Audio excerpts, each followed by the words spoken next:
মাছ মাংস ছাড়া পেট পুরে ভাত খাওয়া যায় না, এই ধারণা যাদের, তাদের ধারণাটাকে একটু চেঞ্জ করে দেওয়ার জন্যই আমি মাঝে মাঝে মাছ মাংস ছাড়াও মজাদার কিছু রেসিপি নিয়ে হাজির হই। আর আজকে তেমনই কয়েকটা রেসিপি নিয়ে হাজির হয়েছি। আমার চ্যানেলে যারা নিয়মিত দর্শক তারা তো জানেনই যে আমি রান্নার পাশাপাশি বাগান বিষয়ক অনেক ভিডিও শেয়ার করি। আজকে রান্নার ইনগ্রিডিয়েন্টসগুলো সব ছাদ বাগান থেকে সংগ্রহ করব, তাই ছাদ বাগানে চলে আসলাম। দেখুন, একটা লাউ হয়েছে কত সুন্দর। এই অসময়েও লাউটাতে যদিও মাছি পোকা দুটো ছিদ্র করেছিল, তারপরও মাশাল্লাহ অনেক সুন্দর হয়েছে। আজকে এই লাউ দিয়েই লাউ ডাল রান্না করব। এই গরমে লাউ ডাল শরীরের জন্য খুবই ভালো, আর গরমে কম তেল মশলাযুক্ত খাবার খাবেন। আর এখান থেকে আমি পাট পাতা সংগ্রহ করব। পাট পাতা দিয়ে ক্রিস্পি একটা বড়া তৈরি করব। আর এই পাট শাকগুলো আমি বিভিন্ন বড় গাছের সঙ্গে সাথী ফসল হিসেবে লাগিয়েছি। কিভাবে বড় গাছের সঙ্গে সাথী ফসল হিসেবে বিভিন্ন সবজি লাগাতে হবে, কিভাবে সেগুলোর পরিচর্যা করতে হবে, সেগুলো কিন্তু আমি বিভিন্ন ভিডিওতে আপনাদেরকে দেখিয়ে দিয়েছি। আর এইভাবে করে যদি পরিকল্পনা মাফিক আমরা একটু সবজি চাষ করি ছাদ বাগানে, তাহলে দেখবেন যে ছাদ বাগান থেকে আমাদের পরিবারের পুরো চাহিদা পূরণ হয়ে যাবে। দেখুন, এভাবে যদি আগাটা আমরা ভেঙে নেই পাট শাক থেকে, তাহলে ওই যে গাছ থাকবে সেই গাছ থেকে আবার অনেক আগা বের হবে। আমি দেখুন যে আমার প্রয়োজন মতো পাট শাকের ডগাগুলো ছিঁড়ে নিচ্ছি। এখন আমরা চলে যাচ্ছি সিম সংগ্রহ করতে। আর 12 মাসি সিম হচ্ছে এটা। এটা সারা বছর ছাদ বাগানে আপনি কিন্তু ফলাতে পারবেন। আর এটার কিভাবে যত্ন নিতে হবে, প্রতিবার সিম তোলার পরে এই গাছে কি কি খাবার দিতে হবে, সমস্ত কিছু কিন্তু আমি বিভিন্ন ভিডিওতে আপনাদেরকে দেখিয়ে দিয়েছি।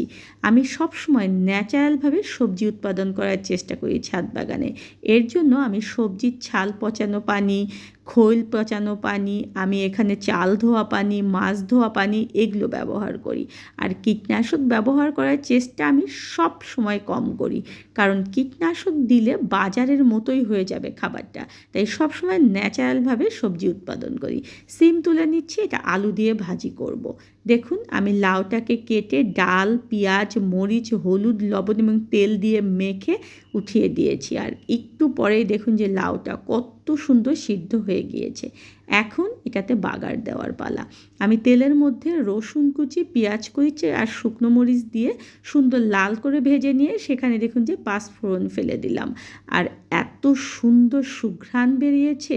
এইভাবে যদি ফোড়ন দিয়ে লাউ ডাল রান্না করেন, তাহলে দেখবেন যে লাউ ডালটা খেতে অসম্ভব মজা হবে।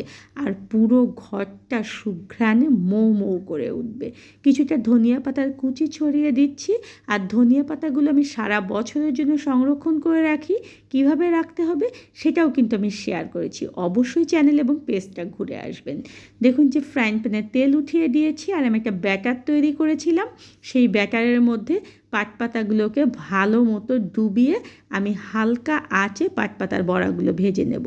আর কিভাবে ব্যাটার তৈরি করতে হবে সেটা কিন্তু আমি আমার রেসিপিতে দেখিয়ে দিয়েছি। অবশ্যই আপনারা ঘুরে আসবেন পেজ এবং চ্যানেলটার মধ্যে। আর এইভাবে করে পাট পাতার বড়া করে এটা শুধু ভাত দিয়ে খেতে মজা না, স্ন্যাক্স হিসেবে চায়ের সঙ্গে খেতেও খুবই মজাদার। গল্প করতে করতে আমার কিন্তু রান্না শেষ। এখন আমি পরিবেশন করছি। দেখুন যে আমি আলু দিয়ে সিমটাকে সুন্দর মতো ভেজে নিয়েছি, পাট পাতার বড়া তৈরি করে নিয়েছি।